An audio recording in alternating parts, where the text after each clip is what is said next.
नमस्कार. मी आज तुम्हाला एक सुंदर कविता म्हणून दाखवणार आहे. कवितेचं नाव आहे आई म्हणजे.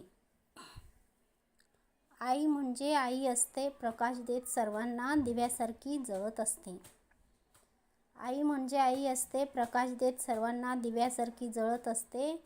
स्वतःचा मान सन्मान ठेवून बाजूला नाती सारे जपत असते. आई म्हणजे आई असते. कधी नाही केला मोह तिने पैशाचा, ना धनाचा ना सोन्याचा. कधी तर उपाशी राहूनही सोडवत असते गुंता नात्यांचा.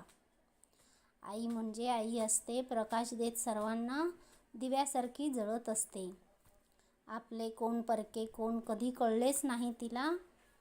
सर्वांनाच आपले म्हणत असते, आपल्या दुःखातही सुख दुसऱ्यांचे शोधत असते. आई म्हणजे आई असते, प्रकाश देत सर्वांना दिव्यासारखी जळत असते. स्वतःपेक्षा विचार करत असते दुसऱ्यांच्या मनाचा. वाईट स्वतःला वाटले तरी आनंद दुसऱ्यांनाच देत असते. आई म्हणजे आई असते.